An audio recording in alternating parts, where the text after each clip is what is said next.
Go. Okay. I'm here with Gerry Cooney. Thanks for joining me. Nice to meet you. So let's start with, who was your idol boxing-wise growing up? Well, I loved Ali growing up. I watched him. He had that mouth. He was a good promoter. He could fight, and he predict the rounds. He was just a very flamboyant, exciting kind of a guy. He brought a lot of courage and hope to you for me growing up, and I liked that about him. Now, you were talking training, and you said Frank Sinatra came to visit. Frank Sinatra was a great man. I used to see Frank Sinatra, Bob Hope, all those guys. Back in my day when I was fighting, they would come around and check in. Chevy Chase, just a lot of guys that that I really admired as for what they did and who they were, and they were really great people. And was there one story in particular with Frank that really stood out as kind of being funny or weird? No, but I was with him in Vegas one time. He was getting ready to perform, and he told, I forget his Jillies, I think it was his bouncer. He told Jilly, go bet 500 on the fight. He bet 500 on the fight for me. So, and those kind of stories. I remember Sylvester Stallone called my trainer's room because I couldn't get through to me in the Holmes fight, and my trainer kept saying, "Stop messing around. Who is this? Who is this?" He said, "Sylvester Stallone." And he wanted to get him on the phone with me. Those are great moments I was at. Wow. Now, let's go to boxing films for a second. Is there one in your mind that you've seen that within the ring does the best job of actually portraying it realistically? Well, Clint Eastwood, that film with Clint Eastwood, $1 Million Baby, he really portrayed what the fighters go through. Even though it was a woman that was the fighter, I really kind of connected with that because that's what a lot of the similar experiences I went through growing up. It's a tough life. I mean, there's been so many. The moment that John L. Sullivan turned his belt over to Jim Corbett, that moment was phenomenal. Of course, Rocky had so many great moments. The fight, the struggle, the getting more out of yourself and performing. Paul Newman with the movie about Rocky Graziano.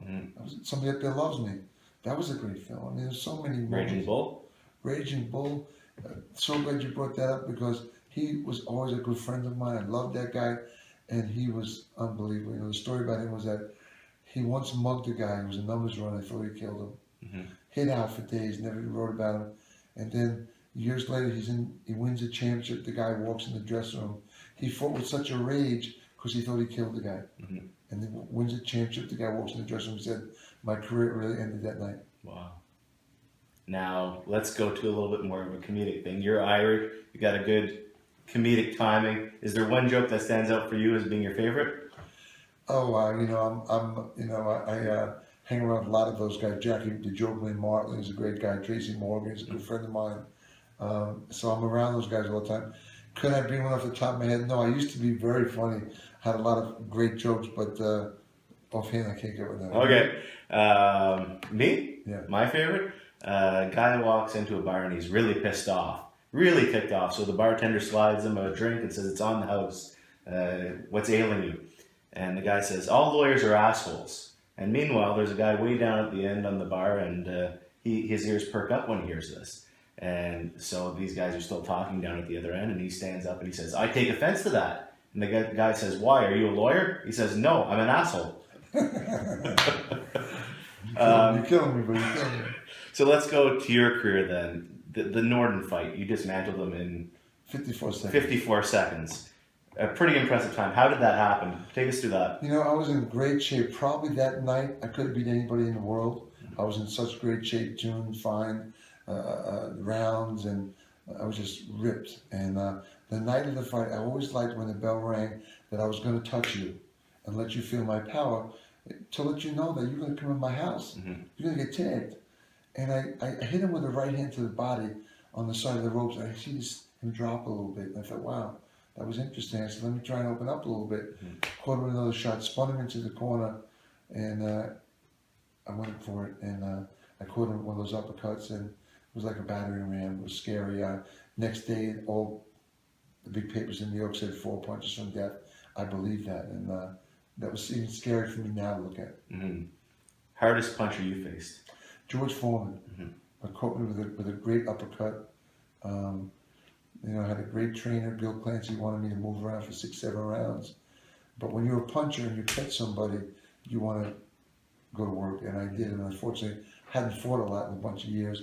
My timing was off, and I got caught with a good shot. And that's heavyweight boxing. Smartest fighter?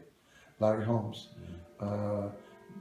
Very smart guy. Was very patient, waited, let me punch, set me up, and he was just an all-around great, interesting guy to watch and to talk to.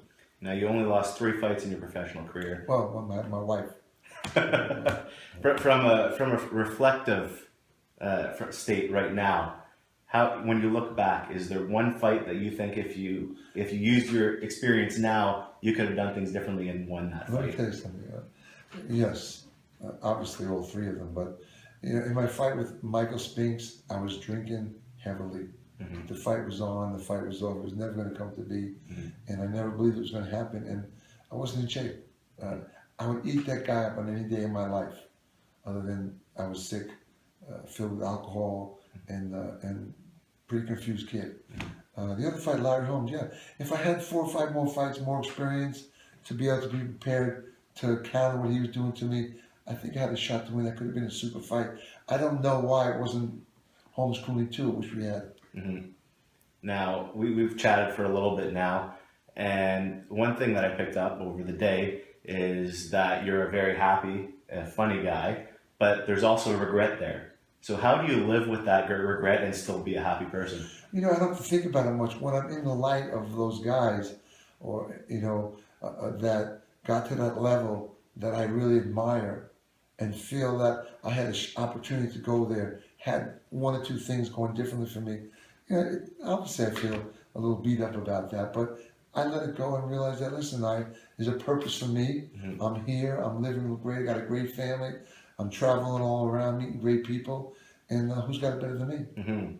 Now, your top piece of advice for someone young who's trying to get into the game? Keep your chin down, ass off the floor. Find a good trainer who's going to teach you defense. Yeah. Learn defense first. Anybody can punch. You have to be able to protect yourself, heads and body. If you do that, you'll be successful. Quick comment on the state of boxing right now. It's so exciting. I'm loving the game. It's got great fights every week, every month. I mean, competitive, top of the line fights. We got Alvarez, Chavez tonight. We got, you know, we have Errol Spence, Kell Brook. We have just fights going off. Triple G, the featherweights are great. So it's a very exciting time for boxing, and I'm so glad to be a part of it on Sirius XM Radio, that I get to watch it and pay attention. What would you most like to be remembered for, boxing-wise? That I fought with my heart. I always fought out with my heart. I wanted to win all the time, and I did the best I could always. Okay, so now let's turn to my favorite question. What's your favorite film? My favorite film, I was thinking about that, was was John Wayne, with that moment with he was a fighter, and he was, I forget the name of the film.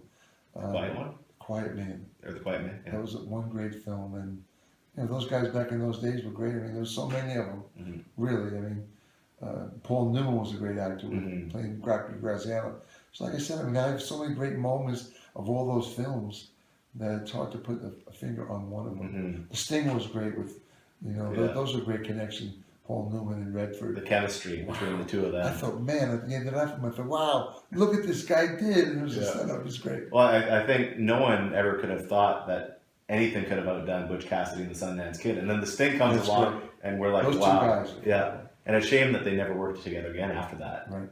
Well, thank you so much for this. This was great. Always nice to meet you, bro.